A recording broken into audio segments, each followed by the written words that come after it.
नमस्कार. मी माऊली फराटे.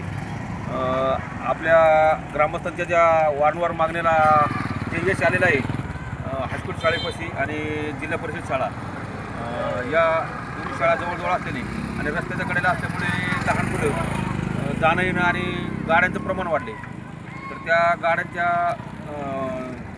लहान मुलं बी अल्पवयीन मुलं जरा गाडी जास्त चालवावं लागतात आणि म्हणून ते काही असं पाहत नाही की नियमावली काय वगैरे काय, एकदम स्पीडने गाड्या चालवणं, वाकड्या तिकडे गाड्या चालवणं आणि मग शाळेपाशी गतिरोधक नसल्यामुळे ते शाळेतल्या मुलांना अडचण यायची. मग त्या अनुषंगाने ग्रामस्थांनी वारंवार मागणी केली गतिरोधकची. त्या मागणीला आज यश आलेलं आहे. त्यामध्ये ग्रामपंचायतीने मोठा सहभाग दाखवला. आमचे फटाले औदुंबर फटाले त्यांनी बऱ्याच वेळा बातम्या दिल्या, वारंवार बातम्या देऊन त्या आज त्याला हे मिळालं आहे. परंतु आज या ठिकाणी एकच गतिरोधक झालेला आहे. अजून 2-3 ठिकाणी गतिरोधक आपल्याला पाहिजे. आपल्याला कुठे कुठे गतिरोधकची आवश्यकता आहे सामाजिक दृष्ट्या?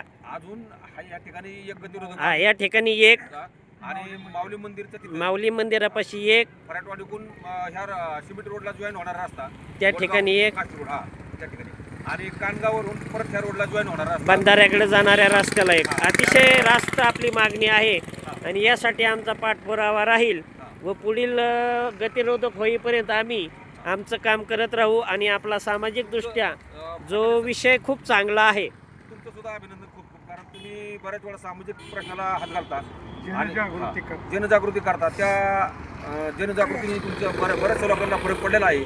तुम्ही जे वारंवार म्हणजे सगळ्याच गोष्टी तुम्ही सहभाग घेता आणि म्हणजे बेधडक घेता, बिनधास्तपणे मांडता. लोकांना थोडा त्याचा हे वाटतं, म्हणजे नाही का, संकोच वाटतो थोडा, परंतु तुम्ही जे मांडता ते बरोबरच मांडता मुद्दे.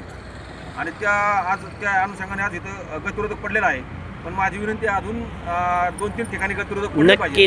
नक्की आपला हा सर्वत्र सामाजिक दृष्ट्या जी मागणी आहे ही वरिष्ठ कार्यालयाकडे, जबाबदारी ज्याची आहे त्या विभागाकडे नक्की ग्रामपंचायतच्या माध्यमातून आम्ही पाठपुरावा नक्की करू.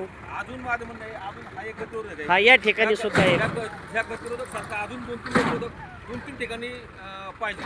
आपल्या हायस्कूल शाळेची मुलं आहेत, जिल्हा परिषदेची मुलं आहेत आणि वाहनांचं वाढतं प्रमाण. बरं, लहान मुलांचे अपघात होण्याचं याबाबत काय सांगाल?